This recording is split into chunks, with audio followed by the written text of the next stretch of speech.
Let's see. All right. Welcome to this week Real Talk with ZSJ.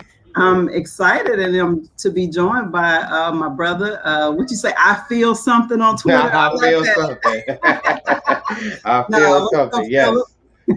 Yes. I wanted to remind you because I don't know if you remember or not, but you and I have actually met in person. And I don't know if you remember, it's been a couple of years ago. We met at the Communities for Just Schools Fund conference in In Memphis. Memphis, at that Yep, hotel, that yep, Duck Hotel. I yep. do remember that. You Shout were out to still, Marcus Littles and yep, yeah, all of that. Yep, Allison, we lost her last year in yes. September, but yeah, and so I've been following your work for a minute. Okay. Yes.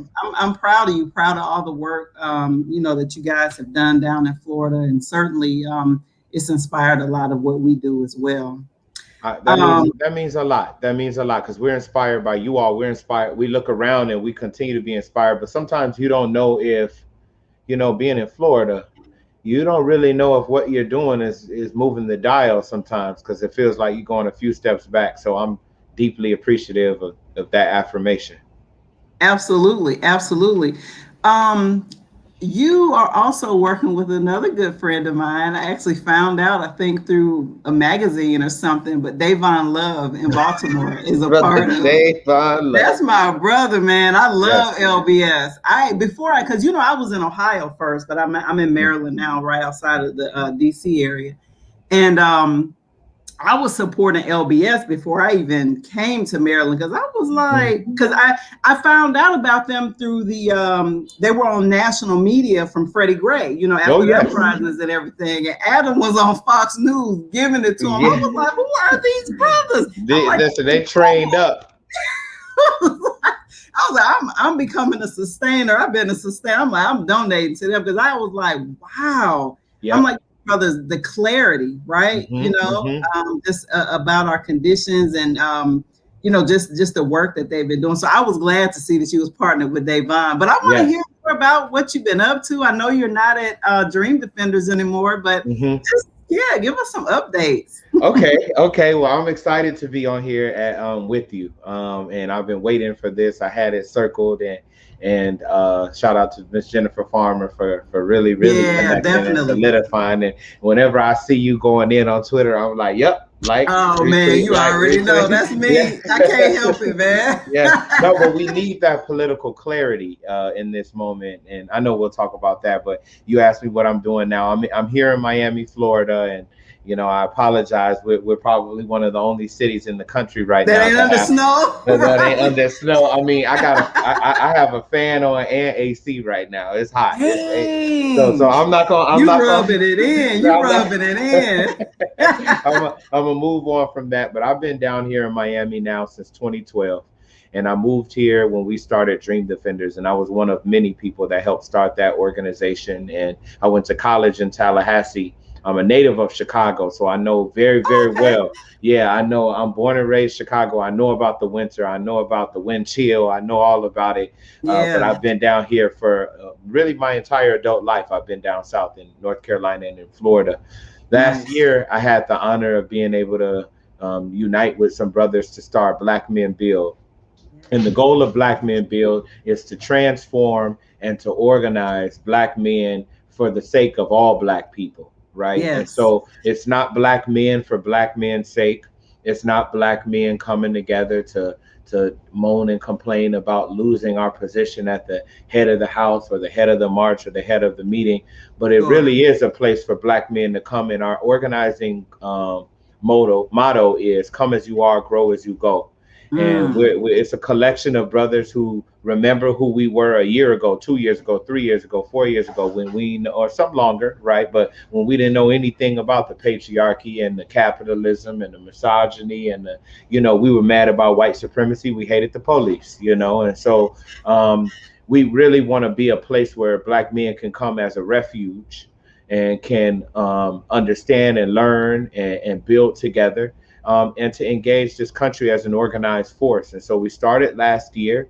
Really, it was sisters who pushed us to really start to reach out and reach across to our brothers who um, hadn't found a home within the movement for a lot of different Sure. reasons. And I think Yeah. that those are not all the blame of those brothers, right? Sure. I think Sure. the movement in a lot of ways has a lot of work that we need to do. But frankly, we started at their request, and it's grown, and we're now moving into a membership structure. At first we called ourselves a project, something that we were going to do for a few months to insert ourselves into a very important 2020, Mhm. and very quickly we saw that the demand and the need for our brothers to have a political home, that was a true left political home, was there, and that it was a need that we could potentially meet. And it's a task that we don't take lightly, the transformation of men and the organizing of men for Black people.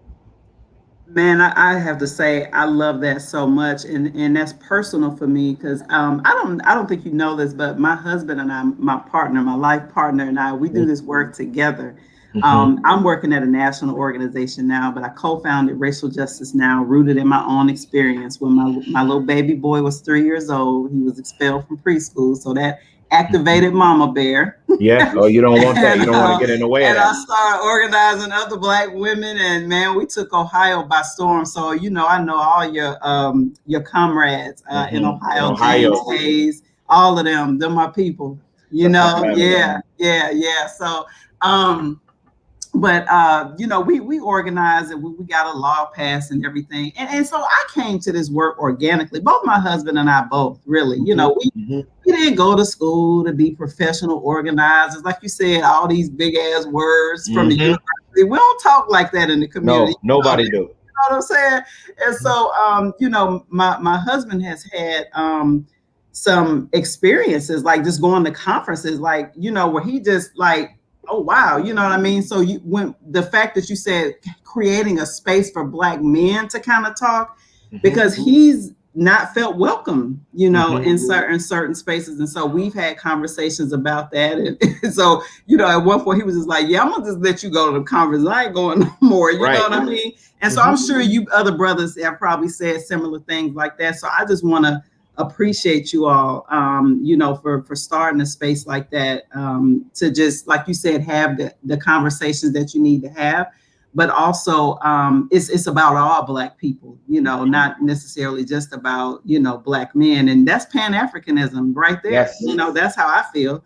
I certainly identify as a Pan-African nationalist, as a woman, a Black woman, and I see us as a collective. I hate the bifurcation, you know what I mean? But Absolutely. I understand, like, us needing our own space. Like Black women, we have our own spaces for things, and I certainly believe that Black men deserve that as well. I had a quick question because I wasn't sure. I know Davon is familiar with this brother, but I wasn't sure if you guys are familiar with Dr. Tommy Curry's work and the work that he's building around Black male studies.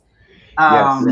Okay, amazing. So I'm ancillary. I'm not deeply, but I know of his work, and I'm open to being educated more. Right. I know Yeah. Brother Davon has brought some of his stuff into our spaces, but Good, yeah, I'd love to learn more. Right. Yeah. And be in relationship. Yep. Yeah, that's good. He is a brother. Certainly, he was at the University of Texas down in, I want to say it was at Austin for a minute. And but now, his work is so political and everything. He actually, him and his family was kind of pushed out of the whole damn country so he could do Black male studies. Oh, Hey, man, the I thought academy. Austin was a liberal bastion. Right? You think so, Sean? It's still Texas, right? Yeah. But no, he's still doing good work, and he's inspired some other brothers in the academy now who are starting to do a little bit of that. Another brother is Lawrence Rashid. He invited me last month.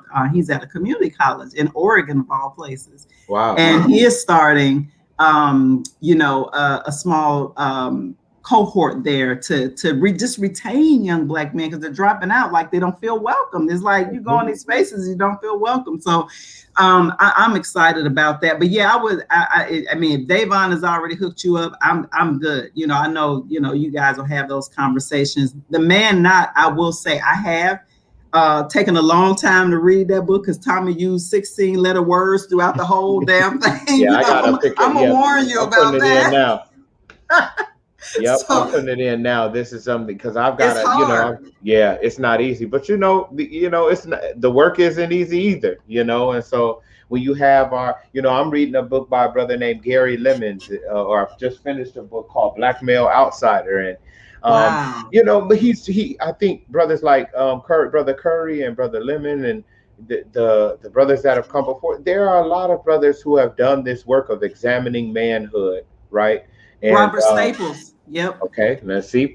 I'll write. I take notes, and I don't. Oh I yeah, don't. take notes. Yeah, Uh Robert huh. Staples. And the only reason why I know about Robert Staples is because of Tommy. I had no idea that black men had been talking about. He was one of the fathers of the Black Studies program, I believe, at San Francisco State University. He's now emerita, I believe.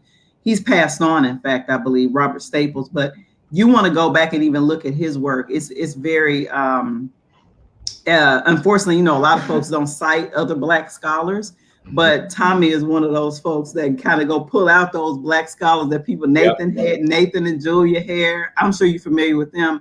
Mama Julia passed away a year and a half ago, but Baba Nathan is still actually very active on social media. I'm friends with him. He almost 90 years old. Man, you'd be surprised. And you know what? I'm not familiar, and I'm not. My ego wants me to be familiar with all of these people, but I'm taking notes now. There's just so much that I don't know, right? No, I'm glad And we're just having a conversation, brother. yeah, Seriously. yeah, yeah. So I'm taking these notes, and I'm gonna pick up the books, and that's what I do immediately. I buy the books, and I get to reading them, and I'm in a point now where if someone recommends me a book based on Mhm. where they see that I'm at in my life path, that's the book that I need to read next, and that's how I've been able. That's how I've read the last 9 or 10 books that I've read. It's been That's strictly off amazing. of people saying, "I think you should read this," and it to me it Mhm. shows me, okay, they're resonating with where I'm at right now, and they think this book can move me on. And most of the time, it's somebody that I trust already. And Right. so, yeah, I've picked up a number of books over the past year, and I have plenty all around me. But different books have called out to me, and like you said, we don't know fully.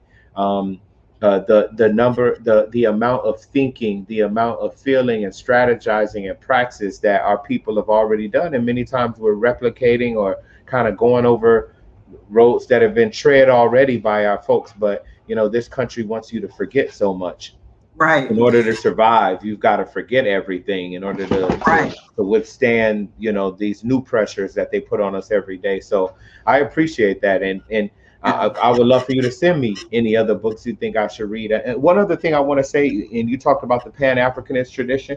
This is a Yes. deeply Black feminist tradition, right? The Black Hmm. feminist tradition doesn't throw away brothers at all. The Black feminist tradition is very, very, very clear and precise that Black men have an important role in playing in destroying the patriarchal system and destroying an empire built on the destruction of Black women, right?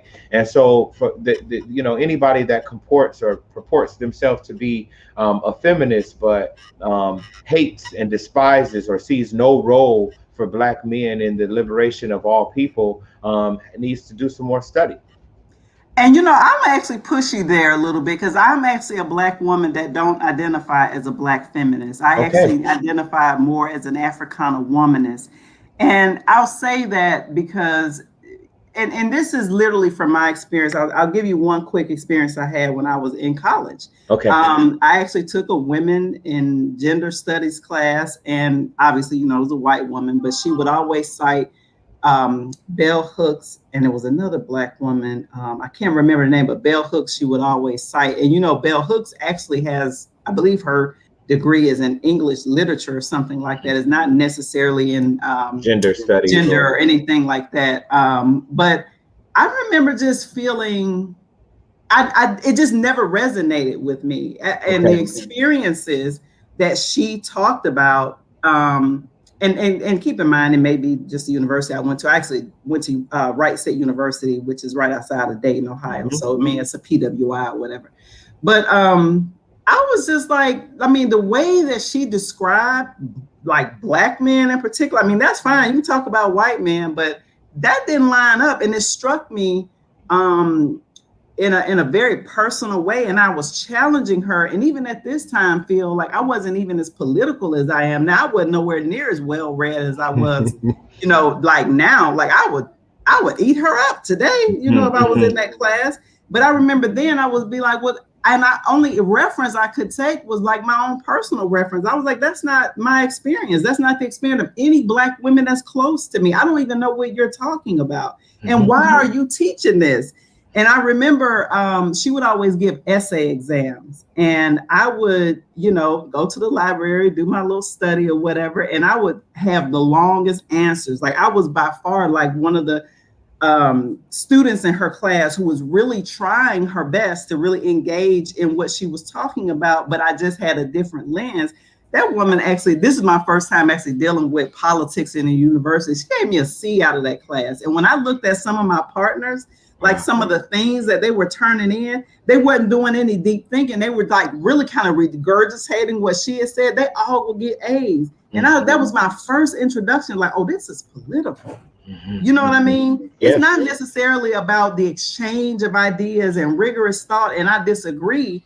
And I remember I went through, because I'm a fighter, right? Like I went through this whole process at the university. I went to the ombudsman and all of this, nothing came of it or whatever. Yep. Yeah, you know how it is. And so, but that experience though made me want to go deeper. And that's when I found Clenora Hudson Weems, who I've actually interviewed on this channel.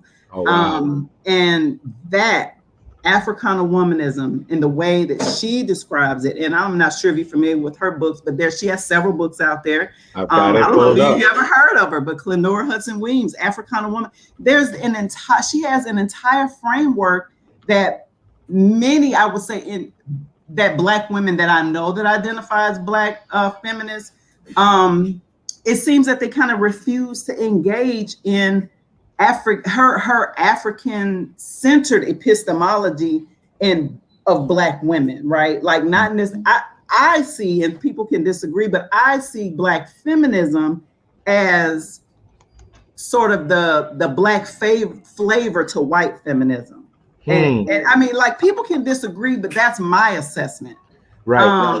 And I'm very clear, sort of the history of feminism was certainly very racist, right? I mean, that's how you get a Black feminism, and like they just kind of take the racism part of it, but keep the tenets of it. And some of the things, that Bell Hooks talks about, and I don't know if you realize this, but Bell Hooks actually made a very controversial statement about the Central Park Five at the time that they were being accused and dragged through the media. And to this day, I don't know that she's ever, apologized, right. now that we know that they were innocent. So I get it. There are a lot of sisters, especially in the movement, as you know, identify as Black feminists, but I'm probably one of the few that don't. And I would say, and I don't know whether you see this, I would say that some of the things that I see, particularly on social media, Twitter specifically, are very harmful. Now I'm starting to see it on both sides. There's some Black men that are starting to take what I consider the male version of Black feminists, and it's attack on just along gender lines. I'm starting to see more Black men do that, but it's it's about us. It's about Black men. And remember at the beginning, it's I hate the bifurcation when it gets like that. Yes, right, we can have a space for ourselves to deal with things that are very intricately Black men type of things, or Black women, experience more. But when we get into the name calling, I gotta ask you this. Do you remember when the hashtag Black men are trash went viral on Twitter? Oh, yes. Yes, absolutely. I could not believe that shit. I said, and to me, and I was reminded of this when and I don't know if you want to talk about it, if you've seen it, but I watched Judas and the Black Messiah this weekend with my husband and my family and everything. And the first thing that came to my mind is how COINTELPRO has evolved. And the first thing that came to my mind was Twitter and social media, and just the divide and the conquer, and I was like, all the shit white men have done, the shit that Donald Trump did, Brett Kavanaugh going to the Supreme Court. I have never seen white women get on Twitter and say white men are trash. I don't understand it. Yeah, I think. Well, I've got a lot of thoughts about, and I unfortunately don't feel educated enough to fully defend all of the tenets that you raised. But a few things Sure. that from what I know, just from what I know and from what I understand, Black feminism, and I've yet to call myself a Black feminist, mostly because I feel afraid that if I that there's still much more I need to learn, right? Sure. And some people may say, hey, you haven't read this, you don't know this, but this is what I do know. I don't believe that it's a black face of white feminism. I've read, out of all black feminists, I think I've read the most bell hooks, because she her books, I've got so many of them and they're plentiful and you can get them all as a set. And what has drawn me to Bell isn't Mm. isn't because I believe that she actually hates black men. Now she talks about individual personal experiences that she's witnessed of black men doing horrendous things. But I Mm. don't take her to be a person. This is me, and I know you were saying this is just my personal reaction to reading her. Sure. I Sure. don't take Bell Hooks as someone who uses those individual experiences that she has had with black men to make them the case for all black men. I still, and this conversation I've had with other brothers, in reading Bell, I still personally get a deep love for black men. Right. And not, I don't finish her books or her texts or any chapter of hers with a feeling like this person really hates me. This person really, really wants to see me not on this earth, not a part of this movement. And so it's interesting. Your perspective is interesting. And I'm going to read the sister that you just brought to me. But I don't get that hate and that vitriol. What I do see, and I just finished For Colored Girls. I'm on a wave right now. So, That's amazing. I'm immersing myself in a bunch of things. Right. Yeah. But what I will say is, in the perspective that I've read from black feminist thinkers and writers, Hmm. they talk about their personal experiences. I think the danger that we see now more than ever almost is that people are using their personal experiences. I've had bad experiences with every race and almost every gender, at least one bad Right. experience. Me too. You know what I'm Right. saying? The whole gamut. But I don't leave from those experiences saying Right. I will never engage with blank again because all of them are pieces of shit. You Right. know? And I think really right now, because social media is so much, and I've said this too, is so much a tool of COINTELPRO now. Oh, it is. They don't even There's need to no doubt spend in the my money on mind. it now. They're getting You this. don't even need to spend money on it now. Yeah. Yeah, it's so much. What it is able to do is amplify those stories. And I've seen the videos. I saw the video a few weeks ago. You saw it too, I'm sure. Them men in Houston followed that woman, bit her in the face, and did all of that. Not Oh Houston, no, I didn't see Harlem. In that. Harlem, yeah, Oh, man, they went Harlem. Yeah, I did Harlem. hear about They that. went and Uh-huh. hollered at the girl, and she said no, and they followed her. And I just read bit her in the face. And I've seen other videos, and what I do, I don't share that type of stuff. Period. I don't I share don't any either. stuff. I don't share police brutality videos. I'm Me not either. Not CNN, anymore. you know. But I think what we've got a task to do, and what I've gotten from Black feminism, is to say that Black men, if we are to be the tools of liberation that we know we are supposed to be, we have to rid ourselves of every semblance of white men and whiteness, right? And in order, and what that requires is that we understand that white men and whiteness in this country is about domination, exploitation, and conquest. It's about Right. silencing your true self. It's about silencing the other. It's about absolutely making sure that our women stay in their place. They don't say nothing. They don't got nothing to say. They look good, and that's all they're supposed to do. Wow. And so for me, what I've gotten, one of the things that I've gotten from reading black feminist texts is, one, a love for black men, not a hate. And that's the one of the big differences that I think between true black feminism, or what I've gotten from it, and white feminism. They want to be the men in white feminism. They want to be the man. They want Oh, to absolutely. overtake the man, and they want to make sure, if the white man can have his foot on Negroes, so should I have. You know what I'm saying? That's how I see it. Yeah. Yep, and the way I've come to understand and been drawn to and to appreciate real practitioners of a black feminist thought is a deep love for black men, and a challenging them that if you want to win, you cannot just hate racism. and hate capitalism, you must hate misogyny. You must hate patriarchy as well. So that's my little spiel. And I don't know, I don't seek to convince anybody about it, but that's what's drawing me to it. That's wonderful. And I've heard other arguments as well about other Black feminists. I believe people, oh Lord, I'm losing her name. The other folks that people refer to, Patricia Hill Collins, I believe. Maybe, but you got Barbara Smith and Barbara Ransby currently, who is a femtor of mine, and just the writers of the Combahee River Collective. Okay. Are people, and I still have to get deeper. I still feel like a very much a novice when rattling off names and text. Sure. But I'm in it. I'm wading in the waters. Right. Yeah, I feel you, and so from my perspective, Africana womanism does that without the vitriol, without the anti-familyness. Because the other thing that we haven't discussed that I see that's a part of feminism is it's very anti-family. And I don't know, I'm not saying Black feminism is like that, but like I said, even before I had a family and was married to a Black man and had my Black son, I didn't never connected to it. And maybe that was just the teacher that I had, because she didn't use a lot of Black authors. She mainly used bell hooks a lot. She was the one kind of from all Black feminism grew. I understand. Yeah.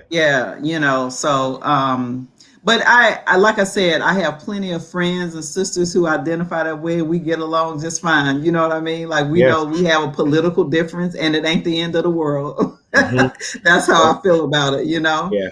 But I appreciate you sharing your perspective on that, and that's really important. I do hope that you give some interrogation to Tommy's work. Specifically, there's other Black male studies scholars, but I think Tommy by far is the most rigorous. I mean, his work is rooted in let me tell you who that brother remind me of. Is like he's like this generation's John Henrik Clarke. Like just bad. You know what I mean? That's some praise right there. Yeah. He really and I told him that. I said, you really are this generation's John Henrik Clarke. I mean, so that his book, The Man Not, it's a little hard to read. We have it and I'm still not through all of it.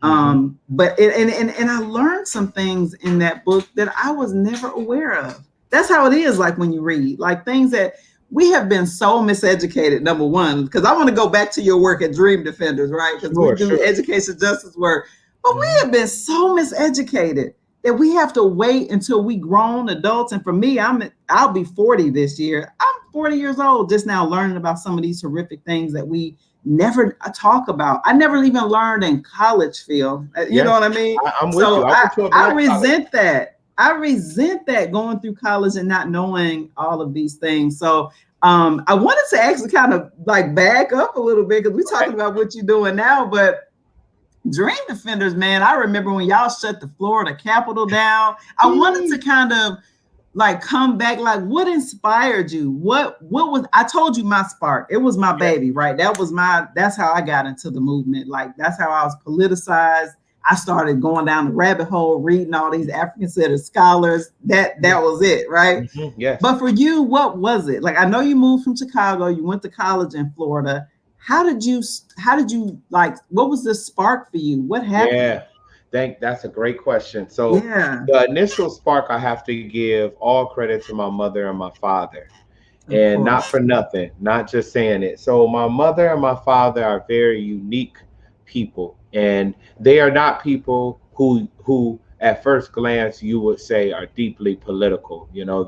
My dad sold and continues to sell books. This sounds crazy to most people, and it didn't sound crazy to me growing up, but my father is and was a bookseller. So he would go to thrift stores and AmVets and Goodwills, and even now, but definitely then, you could get books there for 3 cents, 5 cents, literally. Wow. I'm 35. This is the 90s. The books were cheap. Nobody gave a damn about no books. Right.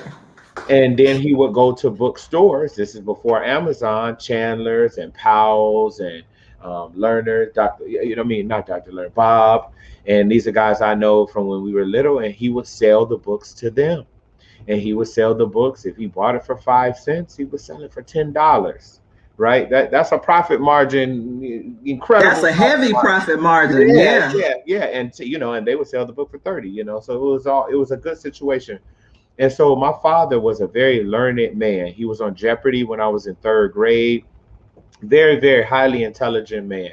My mother graduated with her mathematics degree when I was 14 years old. So she was raising four boys and graduated from college.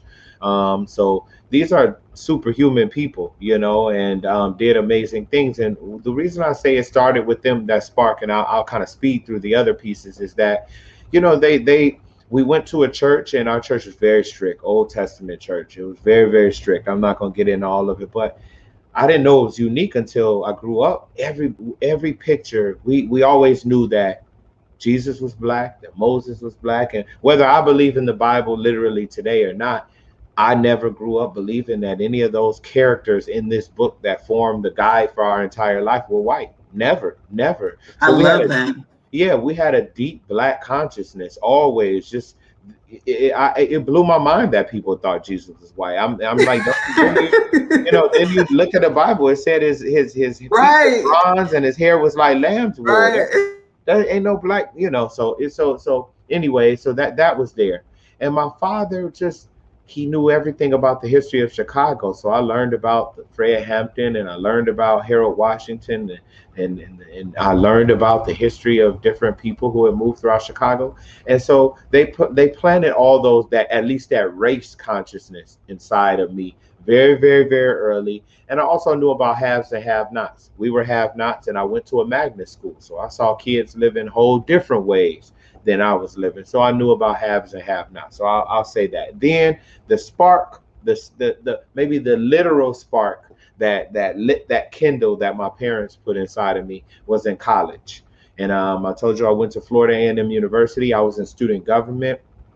I had gone from being not popular at all to being popular and doing all this stuff on campus. And there was a young man named Martin Lee Anderson who was murdered in a boot camp in Florida in 2005.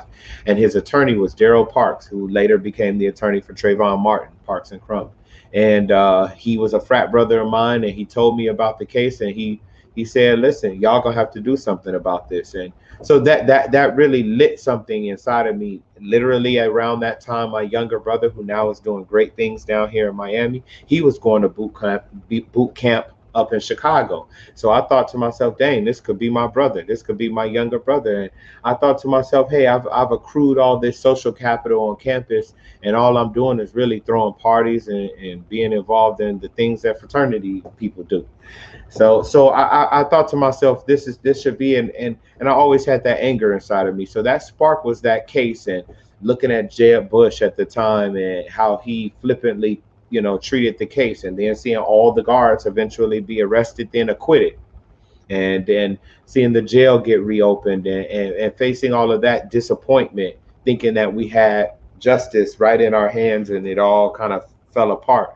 So that was that big spark. College was absolutely that. I went to a school that every student government leader that had come before me, I had access to, and they told us what our responsibility was to the campus. Andrew Gillum was a graduate of FAMU, and it was a former student body president, which was the same position I was in. And so these are people that when I was in school, I looked up to greatly, and they told me that, hey, being a student government leader means if something go wrong, we march into the Capitol. If something go wrong at that club don't be open no more, because if they do say nigger in that club, we gonna shut that club down, you know. And so it was that spark, and I got to give it to my parents and that HBCU.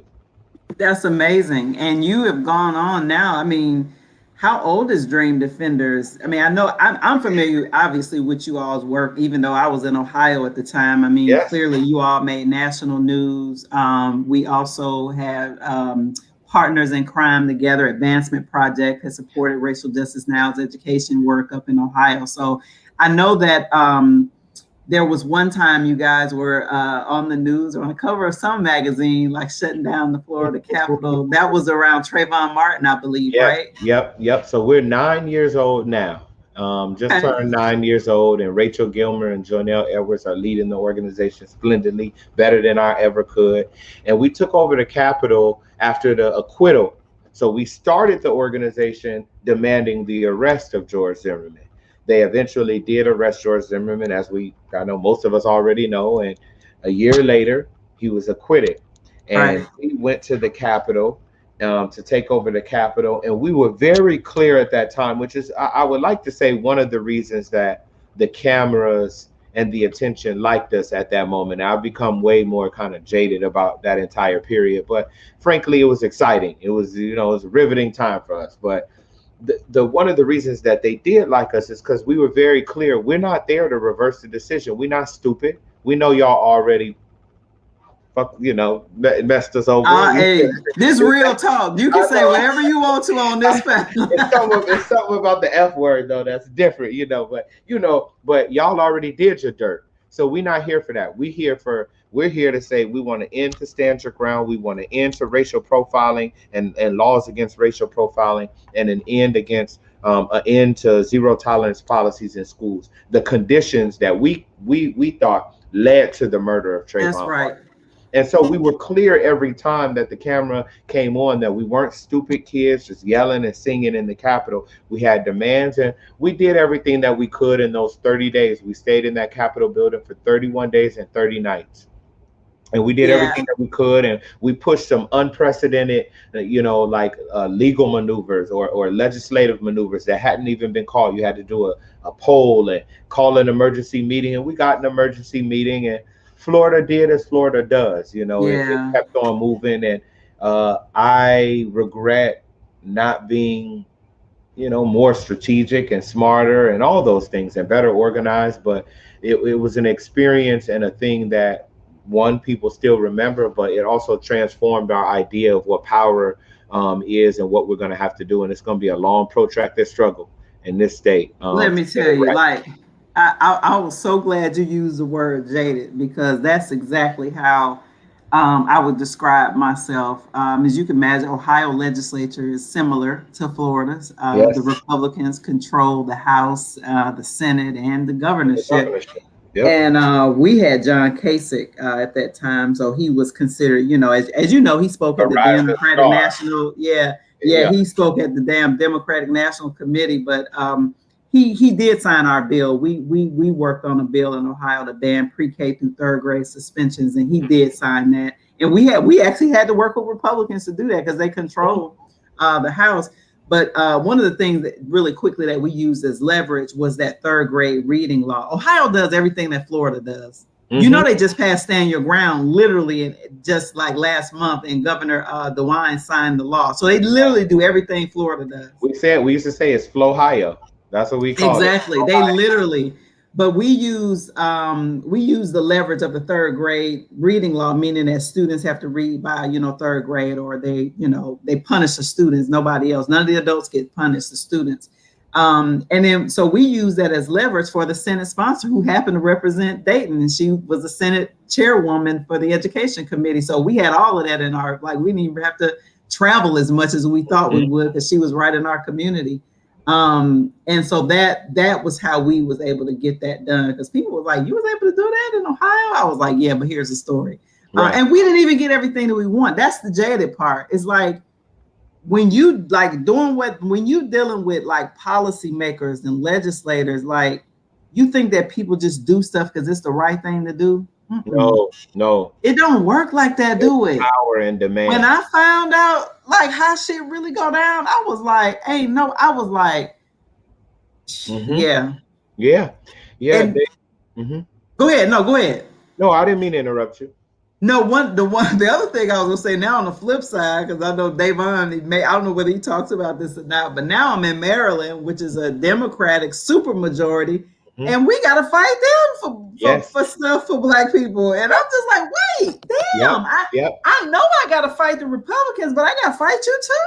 Yes, what? All y'all anti-Black. Mm-hmm. They don't because we and this is the thing that we learned the hard way and continue to learn, is that what Freddie Douglass said: power concedes nothing without a demand. Right.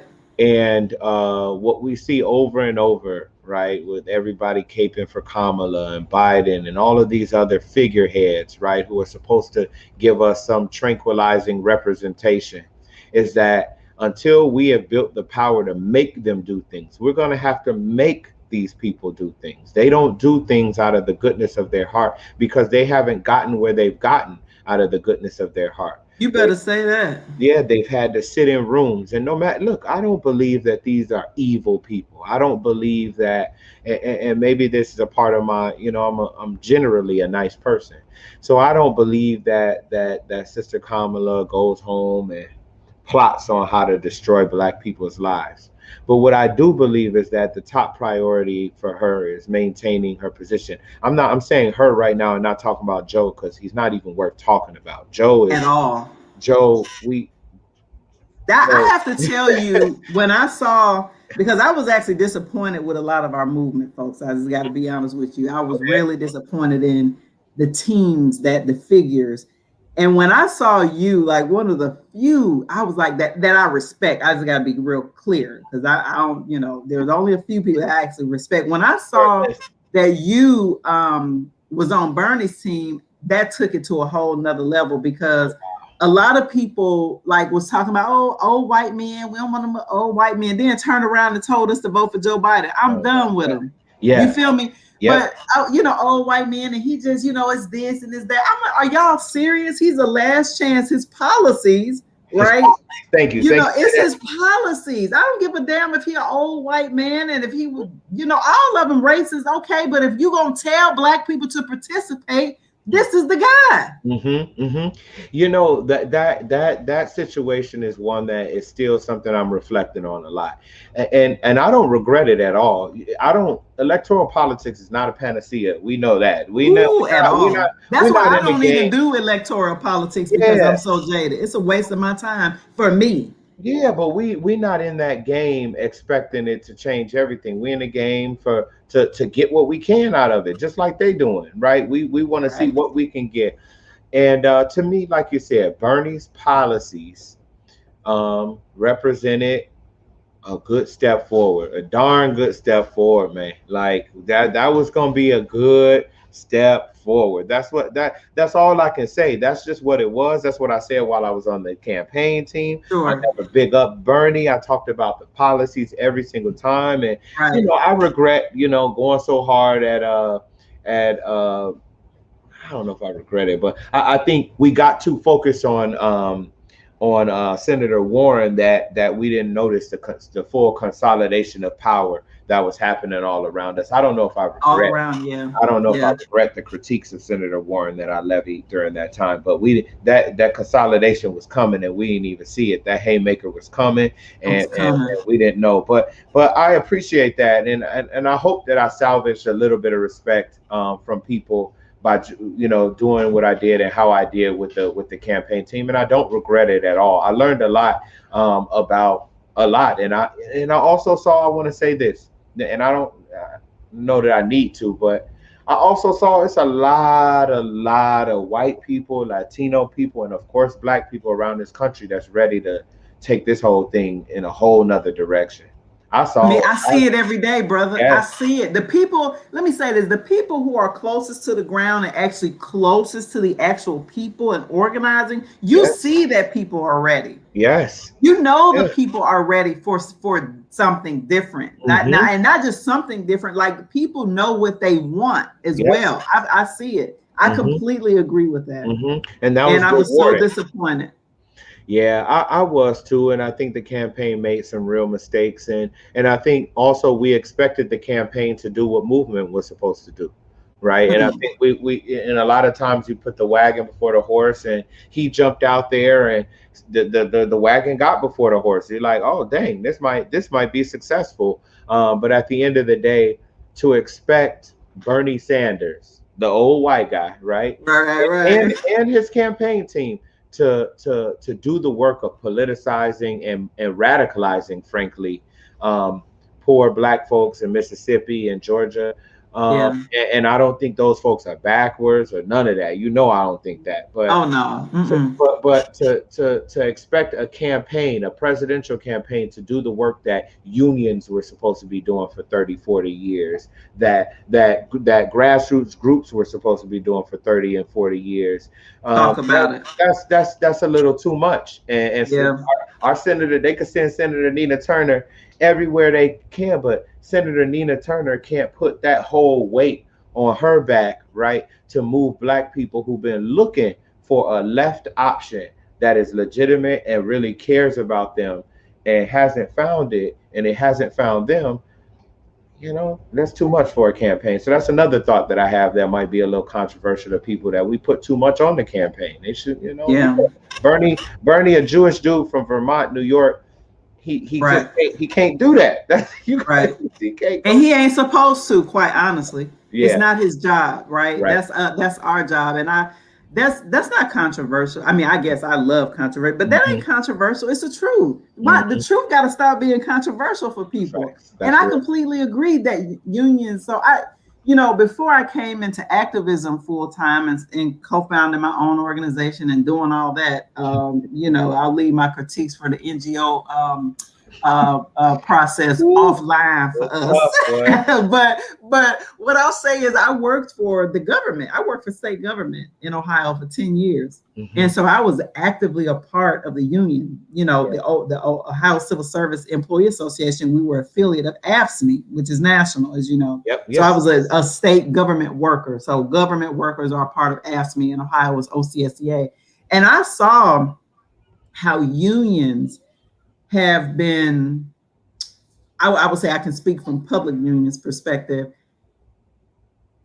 I would say there's a lot of collusion with management to the Oh yeah. chagrin of the members. Oh yes. Oh yes. We see that in auto. I mean, the auto. Yeah, Come to on. the Yeah. chagrin of the members. And I was one of the radical people that was trying to push the union back to where they were supposed to be. Like, we're not supposed to be colluding, Hmm. with management against our members. Right. Right. And I'll say, all the things that really happened with me, but that situation also politicized me, in a way that I was just like, why is all these things happening at once? And both of these things were happening like simultaneously, the stuff with my son. And then I was at work dealing with the stuff, at work, dealing with racial, issues, I mean, I'm talking about like overt racist stuff. Yes. Dayton, geographically is in Southwest Ohio. So it's a very racist place, like Cincinnati. What I mean? It's Hmm. extremely Hmm. racist. And so I don't think people realized, while the figureheads during Obama's first administration, because all of this was happening during Obama's first administration, Hmm. white folks was mad in middle America. Do you hear me? And Oh they yeah. took it out on regular black folks. Yes. All of this stuff was happening during his first. This was 2009, 2010. That Yeah. was the years all this Oh stuff was yeah. happening. That's I'm Tea on my Party. That's job. Tea I'm Party dealing with shit this with coming my up. son. Yeah, white folks was mad, and they were becoming more overt. So I was not shocked one bit when Trump won. Because we were living it. When Trump won, I was not shocked. Everybody else on the coast, people was crying. I'm like, Yeah. y'all don't live in Ohio and Indiana and Florida. Missouri, do y'all?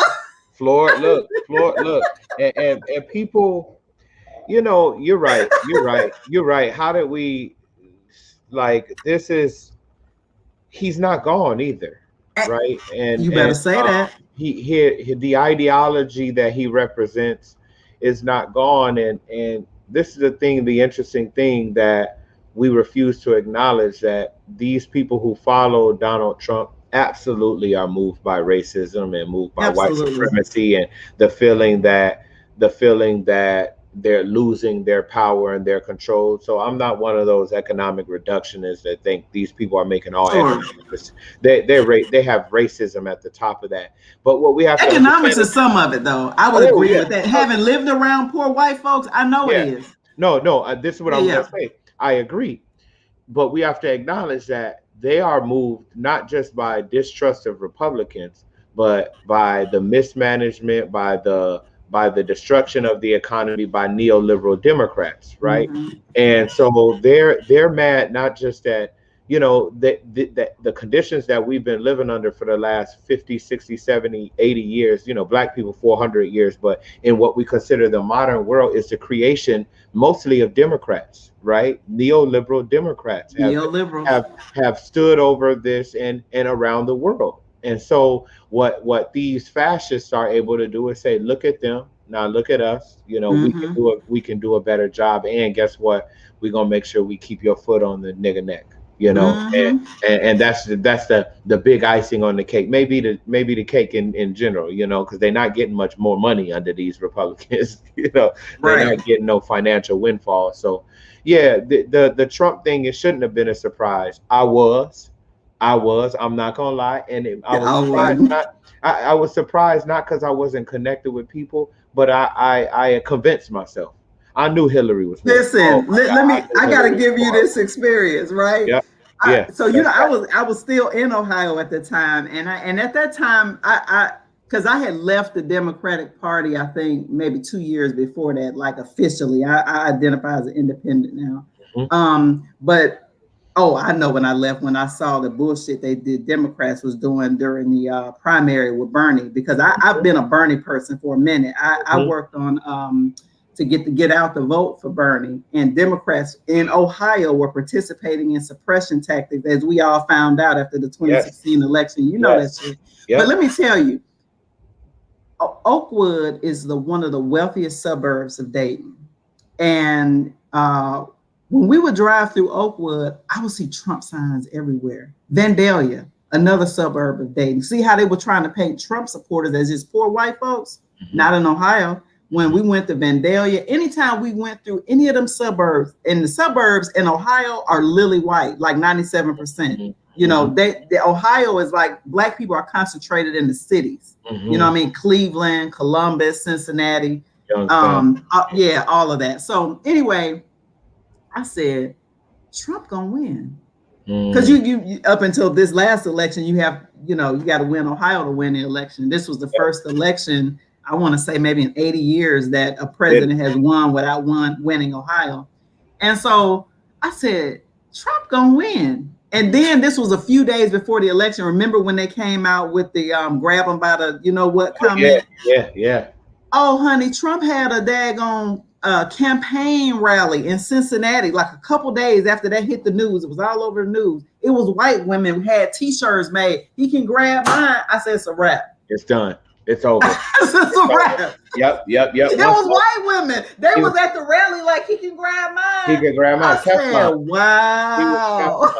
He was Teflon. And Brother Bakari said it right. Yeah, that ideology Right. is not new, and the slogan is not new. These are all old slogans, man. This man just Right. created new slogans. Make America great again. Great again. Yeah, that's one from our childhood. That was Yes, Reagan's. Yeah. yes. And he using old quotes when the looting starts, the shooting starts. That's a Miami police chief. Yep, the Miami police chief. Yep.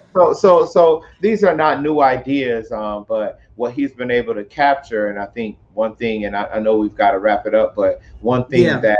one thing that another area that the left and all of us need to capture, and I'm glad you're doing this, is they're whooping us on the radio and the internet. Oh And yeah. so he's got radio, he's got internet, and they've got all this thing. And so his old rhetoric looks new, and it's algorithmed. And until we really catch up to them, we're going to continue to lose, and we need to just be organized. And that's one of the things, just to bring it home, that's one of the things I'm excited about with Black Men Build, to be able to just have another opportunity with the learnings from Dream Defenders. And I'm still working with Dream Defenders as well, the learnings from all these different experiences to bring to bear, to really try to build this thing in a new era. So I We appreciate need this a opportunity. strong, seriously though, we need a strong new left movement, quite honestly. You know, and I know you know a lot of the folks in the movement who are on the left, Kamal Franklin and community movement builders out in Atlanta. They're Yes, my yes, brothers, yes. love them. I don't know if you know Jonathan Hutto, but he may be a good addition to Black Men Build. He's in Prince Okay. George's County, Maryland here, and he's a Okay. brother, long distance runner. He used to be the president at Howard. Like, you guys really have a lot in common. Empower Seriously. DC. Empower DC, is Yes, that that's my brother. okay? I Yeah, just yeah, looked him up. Jonathan Hutto. I'm quick. Yeah, yeah, Yeah. yeah. Would love for you to connect with that brother. And he has a lot of work. Also, he's done a lot of work. When I think about real strong left people, he's one of them.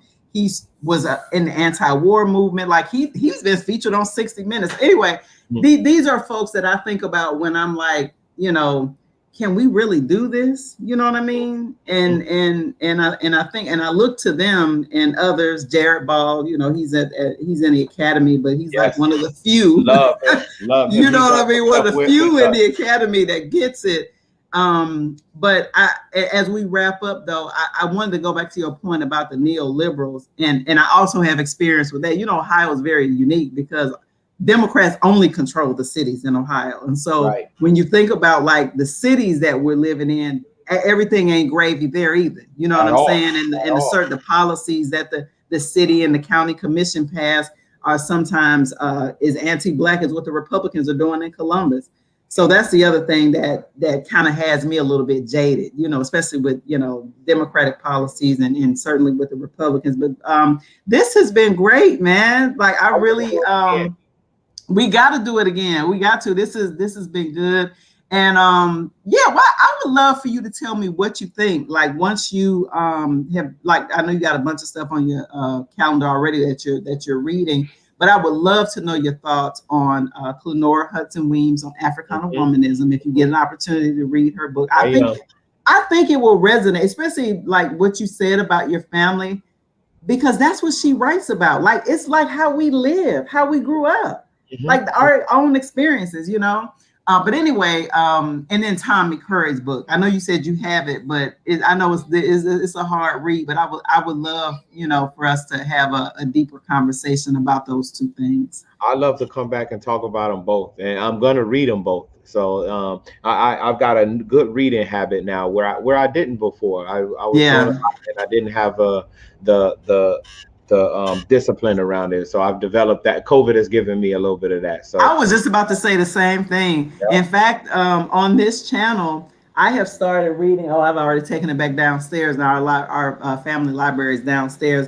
But I read a book on this channel because it's so expensive now and it's out of print. But Samuel Yet, The Choice, I've been reading on this channel. I did I think 7 different videos.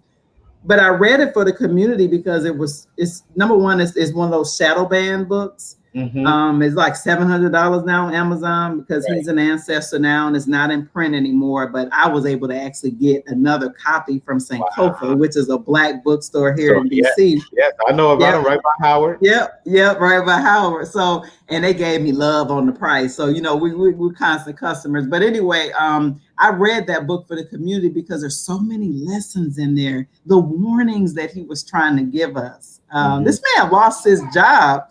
Nixon ensured that he lost his job as the Washington bureau chief for Newsweek magazine. That's the history with Sam Yet. Yeah. So anyway, I think the next book I was going to share with you, the next book, a couple of my commenters, subscribers was like, read Blueprint for Black Power by Amos Wilson. Oh yeah, so I heard. I think I have that. I gotta look here because my father gave me a bunch of books. But I'm hopping from here to our membership meeting. Oh, good. Yeah, I know. Let's go. Yep. Well, no, I just want to say I love you and I appreciate you. And if anybody wants to tap into Black Men Build, it's at Black Men Build on everything. At Black Men Build. Do you guys have a website? Yes, it's blackmen.build. Blackmen.build. Nope, no .com, no nothing. Okay, that's different. All right, I'm gonna check y'all out. I love it. Thanks so much, Phil. Take care. Stay safe. All that good stuff. Thank you. See you next time.